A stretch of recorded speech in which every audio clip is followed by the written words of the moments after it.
오늘 본문 요한복음 6장 41절에서 51절 말씀을 통해서 우리가 증거받을 은혜 나눌 하나님 말씀 제목은 생명의 떡이신 예수님입니다.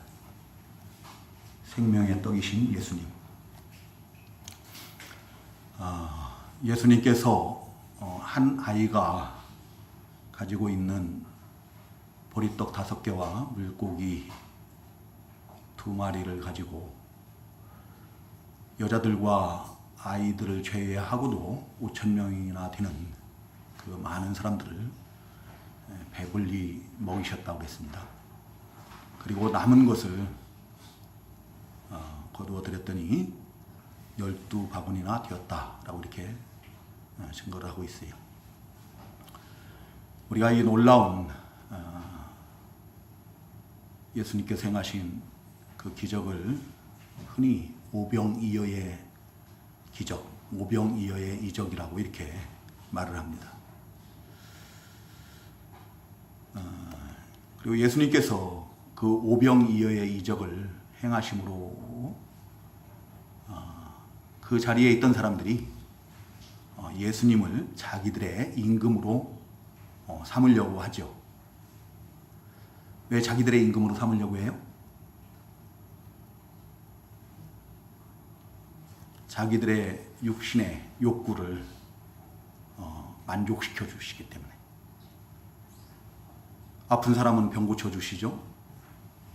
배고픈 자들에게는 먹을 것을 주시죠. 그 보리떡 5개 물고기 2마리로 남자만 5,000명이에요. 그 어린아이들 여자들까지 하면은 5,000명이 뭡니까? 훨씬 더 많은 사람들이죠. 그 사람들을 다 배불리 먹이고도 남은 것이 12바구니라 했어요. 그런 능력을 행하시는 분이면 능히 자신들을 그 로마 식민 통치로부터 해방시켜 줄 수 있다라고 그렇게 믿었던 거죠. 자신들의 그 세상의 필요, 육신의 필요, 그 욕구들을 채워주실 수 있는 분이기 때문에 자기들의 임금으로 삼으려고 했던 거죠. 예수님께서 그런 그들의 마음을 아시고 어떻게 하셨다고 그래요? 산으로 피하셨어요. 오늘날도 만약에 우리가 내 육신의 필요를 그 욕구를 체험받기 위해서 예수님을 구주로 믿는다고 한다면은 아마도 우리 주님은 우리를 피하실 것 같아요. 그 주님을 우리는 만날 수가 없습니다. 그리고 그 다음날 이제 예수님께서 가버나움으로 그 전날 계셨던 그 디베리아죠. 디베리아 맞은편에 있는 그 가버나움으로 가시는데 이제 많은 사람들이 배 타고 애써서 예수님 계신 곳까지 가버나움까지 찾아갑니다. 근데 예수님께서는 뭐라고 말씀하시는가 하면은 그 26절 중반절에 보면은 너희가 나를 찾은 것은 표적을 본 까닭이 아니요 떡을 먹고 배부른 까닭이라 라고 이렇게 말씀하십니다. 그리고 하시는 말씀이 썩을 양식을 위하여 일하지 말고 영생하도록 있는 양식을 위하여 하라 라고 이렇게 말씀하시는 것을 볼 수가 있어요. 이 자리에 계신 우리 성도님들은 썩을 양식이 아닌 영생하도록 있는 양식을 위해서 지금 주님 앞에 나온 줄로 믿습니다. 그리고 주님께서 이제 그러한 말씀 끝에 하시는 말씀이 바로 본문 우리가 읽은 그 본문 바로 앞에 35절의 말씀이죠. 뭐라고 말씀하십니까? 예수께서 이르시되 나는 생명의 떡이니 내게 오는 자는 결코 줄이지 아니할 터요 나를 믿는 자는 영원히 목마르지 아니하리라 라고 이렇게 예수님의 생명의 떡이 되심을 자기 선언을 하시는 거죠. 48절에서도 내가 곧 생명의 떡이니라 라고 말씀하시고 51절에서도 나는 하늘에서 내려온 살아있는 떡이니 라고 이렇게 자기 선언을 하시는 것을 볼 수가 있어요. 오늘 이 주시는 선포되는 이 말씀을 통해서 생명의 떡 되신 우리 주 예수 그리스도로 말미암아서 영원히 졸이지 않고 목마르지 않는 만족함을 얻는 그런 우리 성도님들 되시기를 주님의 이름으로 축복합니다. 예수님께서 나는 생명의 떡이라고 말씀하시고 내가 곧 생명의 떡이니라 라고 또 말씀하시고 나는 하늘에서 내려온 살아있는 떡이라고 이렇게 말씀하시는데 이 떡은 우리 양식을 가리키는 거예요. 우리 양식. 우리 인생들이 양식을 먹지 않으면은 우리 육신의 생명을 유지 보존할 수가 없어요. 살 수가 없습니다. 우리 육신의 생명이 살 수가 없다. 육신의 양식을 통해서 우리 육신의 생명이 살 수 있는 거죠. 우리 성도님들 안 먹고도 살 수 있는 분들이 있어요? 안 먹고 살 수 있는 분들 혹시 아무도 없죠? 모르겠어요. 이제 우리 주님께서는 40일 동안 금식 기도를 하셨는데 40일 동안 안 드시고 사셨어요. 또 40일 동안 금식 기도 하신 분들도 있습니다. 40일 동안 어떻게 버틸는지 모르겠는데 안 먹으면 누구든지 죽습니다. 그런데 그 육신의 양식이라는 것은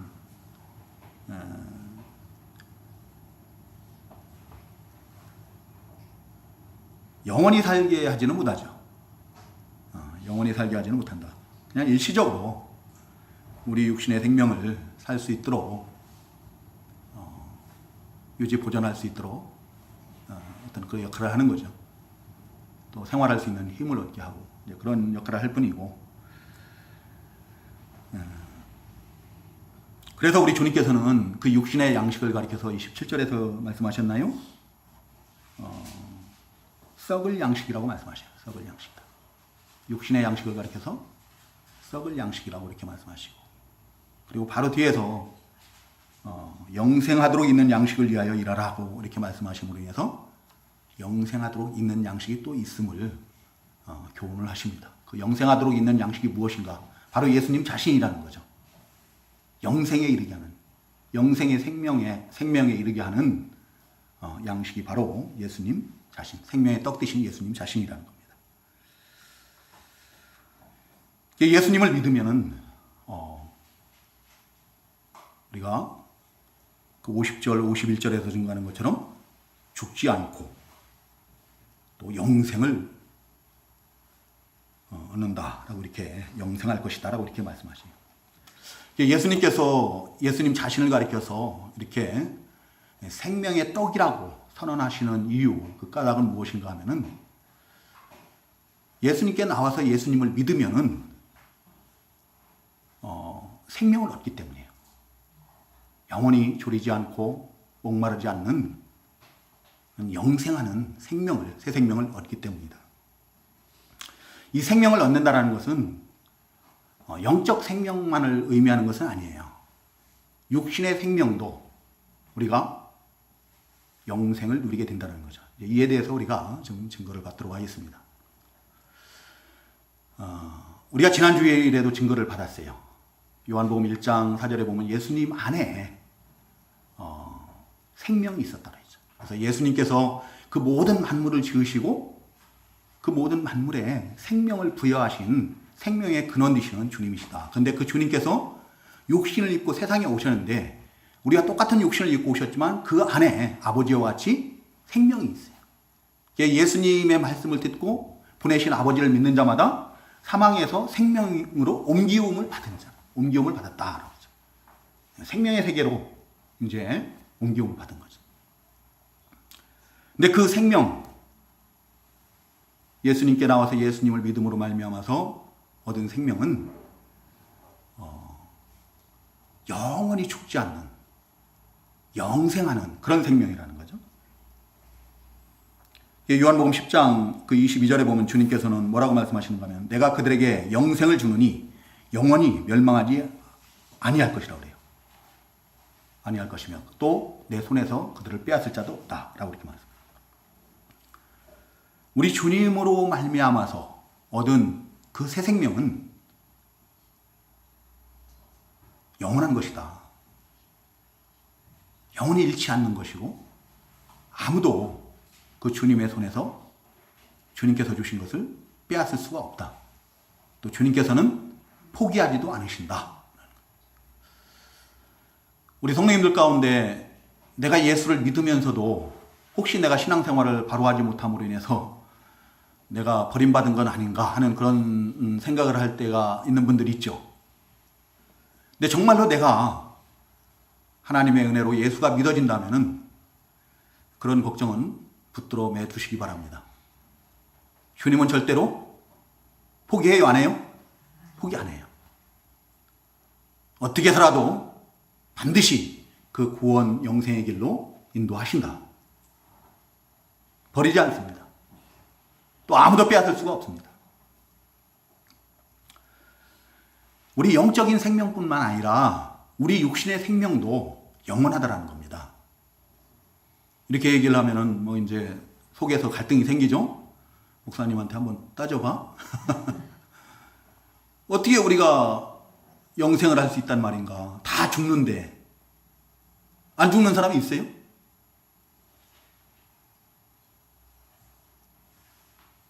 근데 어떻게 우리 육신의 생명도 영생을 한다라고 얘기를 하는 거죠? 예?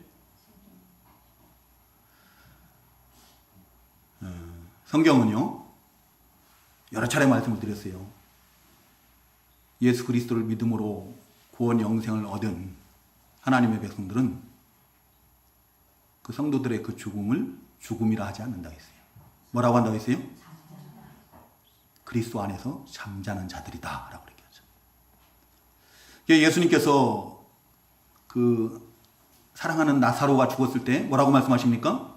죽었다라고 말씀하시지 않고 죽은 게 아니라 잠잔다라고 그래요. 깨우러 가자라고 말씀하세요. 그리고 회당장 야이루의 딸이 죽었을 때도 사람들이 막 슬퍼하고 떠들고 그러죠. 그랬더니 주님께서 거기에 가셔서 그들에게 뭐라고 말씀하세요? 죽은 것이 아니라 잔다라고 말씀하세요. 그러니까 사람들이 어떻게 해요? 막 비웃죠, 예수님을. 자기들 보니까 분명히 숨이 끊어지고 죽었는데.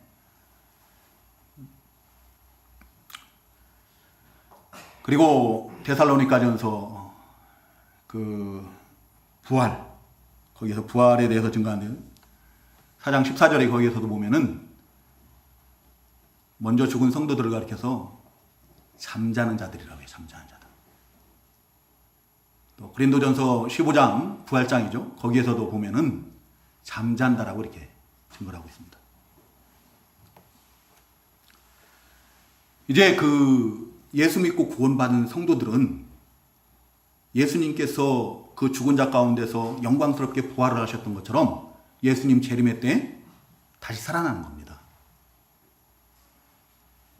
주님의 호령 소리에 잠잔 자가 일어난 것처럼 다 깨어나 일어나는 거예요. 마치 잠자는 자들이 때가 되면은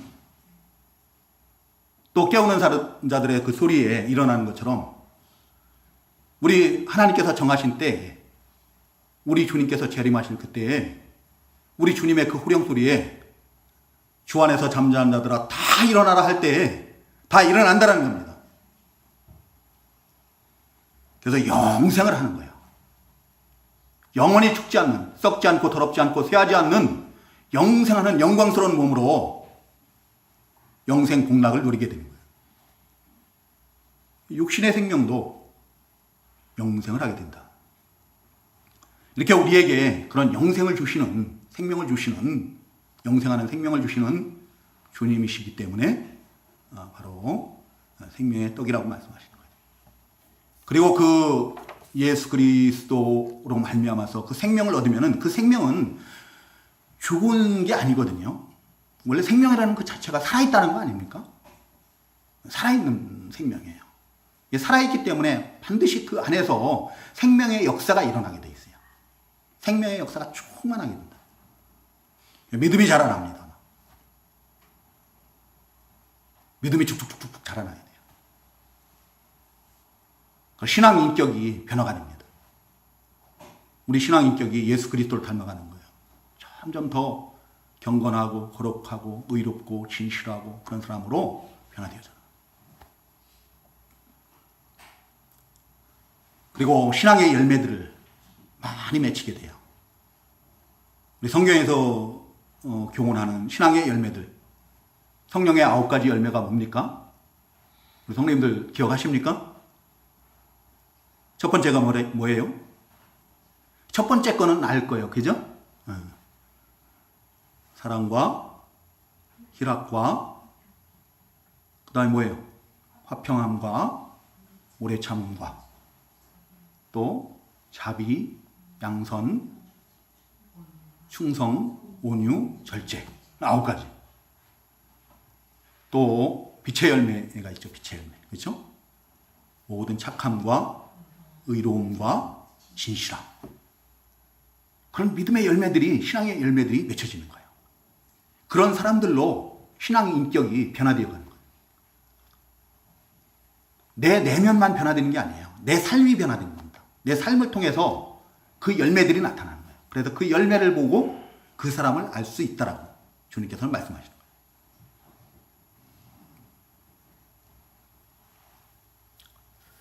이 예수님께서 생명의 떡이심을 예수님께서 스스로 말씀하셨는데 예수님이 생명의 떡이 되심을 우리가 어떻게 알 수 있는가?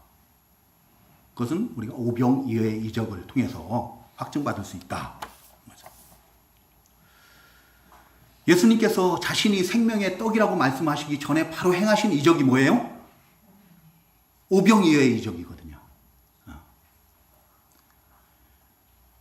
자기 선언을 하시기 전에 오병이어의 이적을 행하심으로 말미암아서 예수님 자신이 생명의 떡 되심을 이제 확증을 하신 거예요. 그래서 예수님께 나오는 자들마다, 예수님을 믿는 자마다 어떠한 큰 무리가 나온다 할지라도, 아무리 많은 사람들이 나온다 할지라도 결코 줄이지 않고 목마르지 않는, 부족함이 없는 그런 영생하는 생명을 주신다는 거예요. 5,000명이 문제가 아니죠. 10,000명이 문제가 아니에요. 누구든지예요. 누구든지 주님께 나와서 믿기만 하면은 영원히 결코 줄이지 않는 그런 영생하는 생명을 얻게 됩니다. 우리 주님께서 오병이어의 이적을 행하셨다고 했는데 우리 주한이한테 한번 물어볼까요? 주한이 오병이어의 이적이 뭐라고 그랬어요? 저 어린 아이가 가지고 나온 그 보잘것없는 보리떡 5개, 물고기 2마리를 가지고 그 남자들만, 장정들만 5,000명이나 넘는 그 인원들을 다 먹였다는 겁니다. 먹이고도 또 12바구니를 남겼다는 거죠. 그게 오병이어의 이적인데 우리 성님들에게 한번 여쭤볼게요. 이 오병이어의 이적, 우리 주님께서 행하신 이 이적을 믿으십니까? 다 믿어져요? 전에도 언젠가 말씀드렸죠. 우리가 잘 아는 손영원 목사님께서 이 본문, 오병이어의 이적의 그 본문을 가지고 설교를 하시는데 뒤에 앉은 어떤 한 청년이 듣고 있다가 자기는 도저히 믿을 수가 없다고, 새빨간 거짓말이라고 그러면서 나갔다고 그래요. 그래서 목사님이 그 청년을 불러다가, 여러분 조 알죠? 조 이삭 이걸 갖다 놓고 물어봤다고 그래요. 너 여기 이 알맹이 입자를 다 셀 수 있겠냐? 이 알맹이가 몇 알 정도 돼 보이냐? 셀 수가 없죠. 그 조 한 알갱이를 심으면은 그 알갱이에서 나오는 그 알갱이 입자가, 그 싹에서 나와서 열매 맺고 그런 그 입자가 보통 누가 세봤다고 그래요. 뭐 이제 전문으로 그 연구하는 사람들이겠죠. 21만에서 26만 알갱이라고 해요. 입자라고 해요. 저희 집이 요즘 밥 먹을 때 그 조를 넣어서 밥을 해 먹는데요. 너무 짜라요. 이 사이에 껴. 그러면서 그 손영원 목사님이 그 청년에게 이렇게 한 알갱이를 심었는데 거기서 싹이 나고 자라나고 열매가 맺히고 그렇게 한 것이 누구냐라는 거죠. 그걸 물어봐요. 사람이 한 겁니까? 농부가 한 거예요? 농부가 한 건 뭐예요? 그것을 심고 가꾸고 한 것밖에 없어요. 21만 개, 26만 개의 알갱이가 맺힐 수 있도록 한 것은 하나님이 정하신 거예요. 하나님께서 하시는 거다. 그런데 그 하나님께서 이 오병이의 이적을 못 하시겠느냐, 주님께서 그것을 못 하시겠느냐라고 그 청년에게 설득하고 믿게 했다라고 해요. 우리 인생들에게는 오병이의 이적이 거짓말 같죠. 믿을 수가 없는 것 같아요. 그런 놀라운 지어낸 이야기 같아요. 우리의 능력으로는, 우리의 경험으로는, 우리의 상식으로는 있을 수가 없는 일이지만 이 세상 모든 만물을 지으신 창조주 하나님께는 그게 너무나 일반적인 거예요. 너무 쉬운 거예요. 평범한 일이죠. 주님께서 죽은 자를 살리시고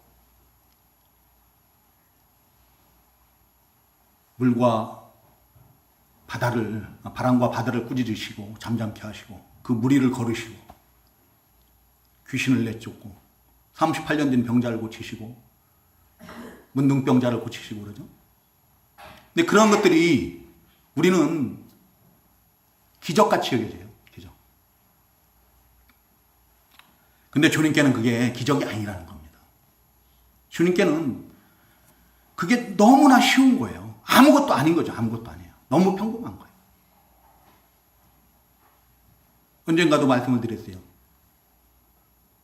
개미들이 막 죽은 지렁이 시체를 자기들 집으로 막 열심히 수십 마리가 달려들어가고 막 영차 끌고 갑니다. 근데 가는데 어떤 어린아이가 그것을 못 보고 그냥 발로 바꿔서 차버렸어요. 그랬더니 그 지렁이가 여기서 저기까지 퍽 옮겨지지 않습니까? 개미들이 어떻게 해요? 기적이죠, 기적. 개미들이 볼 때는 이건 어떻게 이런 일이. 놀라운 기적인데 그 아이가 볼 때는 뭐예요? 아무것도 아닌 거예요.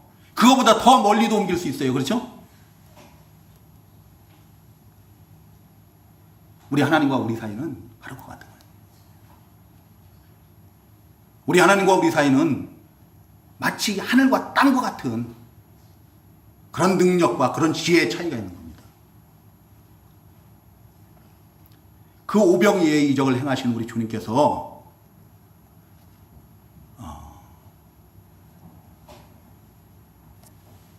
우리에게 나오는 자들마다 다 영생하는 생명을 주실 것을 약속하시는 거예요.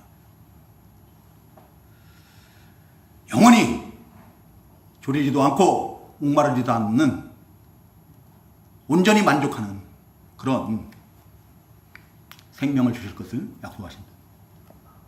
그래서 우리가 그 주님을 믿고 따르기만 하면 되는 거예요.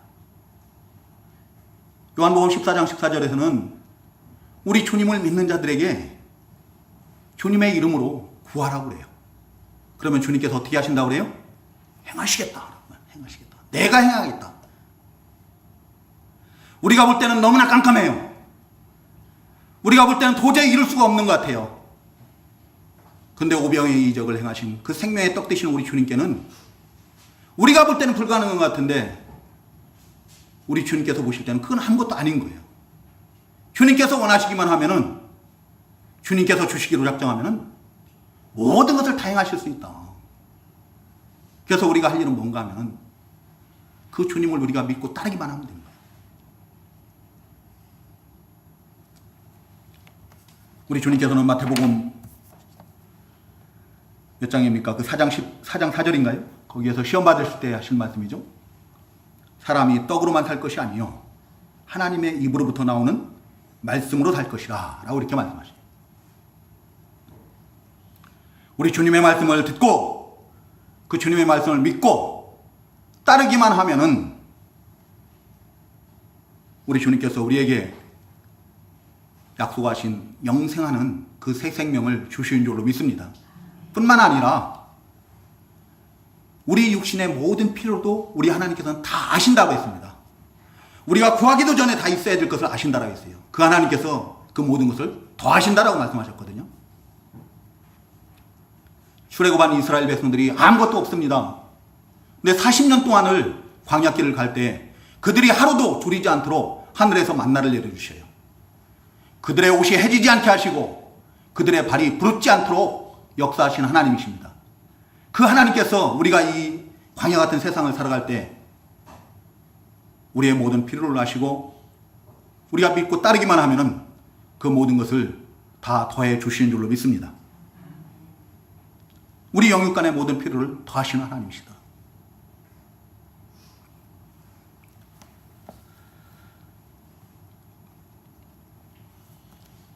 그럼 우리가 주님의 살을 이제 먹어야 되는데요.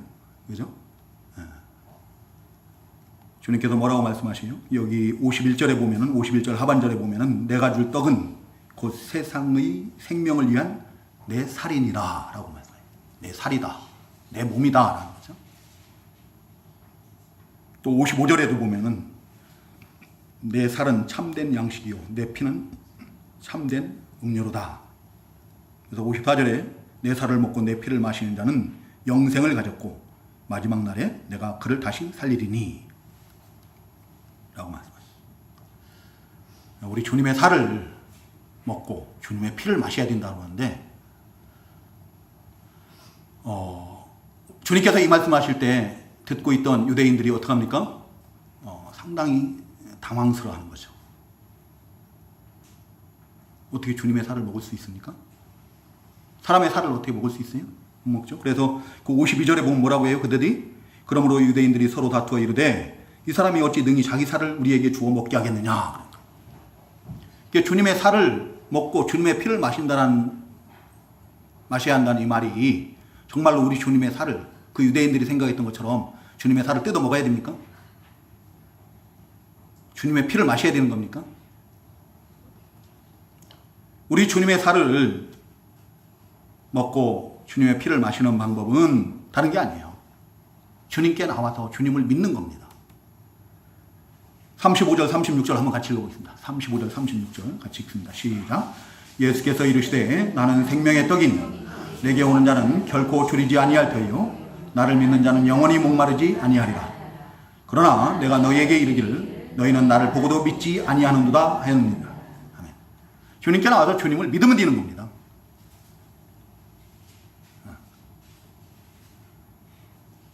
주님께서 내 죄를 사하시기 위해서 내 죄 때문에 십자가에 자기 몸을 대속물로 내어주신 것을 믿는 거예요. 주님께서 내 죄 때문에 내 죄를 용서하시기 위해서 그 대속의 피를 십자가에서 흘리시고 죽으신 것을 믿는 것이 곧 우리 주님의 살과 피를 먹고 마시는 것이다. 우리 성도님들 믿으십니까? 그리고 믿는 자들마다 이제 신앙 고백을 해야 돼요. 신실되게 교회 앞에서와 하나님 앞에서 세례를 통해서 학습을 통해서 신앙 고백을 하셔야 돼요. 나는 예수 그리스도의 십자가 대속의 죽음을 믿습니다. 라고 신실되게 신앙 고백을 해야 돼요. 그리고 그것을 잊지 않기 위해서 어떻게 해요? 잊지 않고 기억하기 위해서 우리 주님께서 정하신 성찬 예식에 참여를 해야 됩니다. 그리고 그 성찬 예식을 통해서 우리가 나누는 주님의 살과 피를 상징하는 떡과 포도주를 나눠야 됩니다. 우리가 그 떡과 잔을 나눌 때마다 그리고 우리 주님께서 다시 오시는 그날까지 주님의 그 죽으심을 기억을 하고 또 전하는 자들이 되어야 된다. 우리 주님의 살과 피를 먹고 마시는 것은 다른 거 아니에요. 믿는 겁니다. 주님께 나와서 주님의 말씀을 듣고 믿고 그리고 주님 앞에 신실되게 양심적으로 신앙 고백을 하세요. 여러분들 자신이 세례 받기 싫으면 세례 안 받으셔도 돼요. 때가 된 것 같아서 학습이나 세례나 이런 것을 이제 주의 종들이 권면을 합니다. 근데 자기 마음에 아직 그 확신이 없으면은 속이지 마시고 나는 아직 예수님이 안 믿어집니다 라고 솔직하게 얘기하시고 받지 말아야 돼요. 예수님이 믿어지지 않는데, 예수님이 믿어지는 것은 내 의지로 믿어지는 게 아니거든요. 내 감정으로 믿어지는 게 아니에요. 내가 어떤 무슨 이적 기사를 체험했다고 해서 믿어지는 게 아니에요. 성령의 역사로 거듭난 자만이 새 생명을 얻은 자만이 믿을 수 있는 거예요. 근데 그렇지 않고 자기가 무슨 이적 기사를 체험을 했다고 그래갖고, 또는 자기 감정에 일시적인 어떤 감정이죠. 마치 돌짝밭에 뿌려진 씨와 같이 잠깐 하나님의 말씀을 들을 때 막 감정, 기쁜 거예요. 내가 예수 믿는다고 그러는데, 그런 감정, 일시적인 감정으로 또는 자기 의지로 그렇게 믿는 것은 참된 믿음이 아니에요. 하나님의 은혜로 허물과 죄로 죽었던 내 영이 거듭남으로 인해서 아무리 많은 사람들이 예수 그리스도를 부인한다고 할지라도 나는 그게 믿어져야 돼요. 아무리 큰 환난이나 핍박이나 시련이 온다고 할지라도 예수를 포기할 수가 없어야 돼요.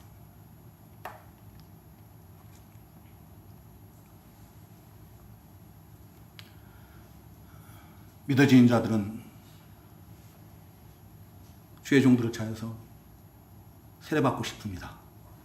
하나님과 주님의 몸된 교회 앞에 내 신앙을 고백하고 앞으로 하나님의 사람으로 그리스도인으로 살기를 원합니다 하고 고백을 해야 됩니다. 공중 앞에서, 하나님 앞에서 신앙 고백을 하고 그 신앙 고백한 대로 또 이 세상 살아갈 것을 결심을 하고 결단을 하고 우리 주님 다시 오시는 그날까지 날마다 주님의 살과 피를 먹고 마시는 그런 삶을 살기를 애쓰고 힘써야 되는 거예요.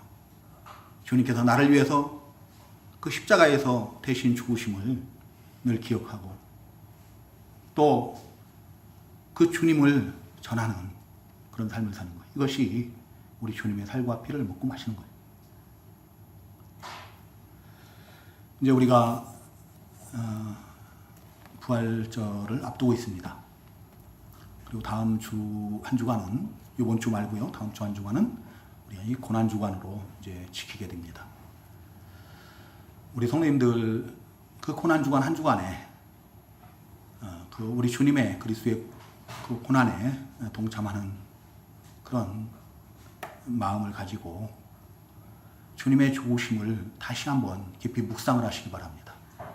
정말로 나는 예수님께서 나를 위해서 십자가에서 죽으신 것을 믿는가 생각을 해보시고, 그게 믿어지는데 나는 그동안 어떤 삶을 살았는가를 또한 돌아보시고, 내가 우리 주님 앞에 바로 하지 못한 것들을 회개하고 용서를 구하고, 그리고 좀 깨끗한 심령으로 우리가 그 부활절에 있을 성찬 예식에 참여를 할 수 있기를 주님의 이름으로 축복을 합니다. 그럴 때 우리 주님의 은혜가 그 성찬 예식을 통해서 더욱더 충만케 될 줄로 믿습니다. 우리 같이 기도하겠습니다.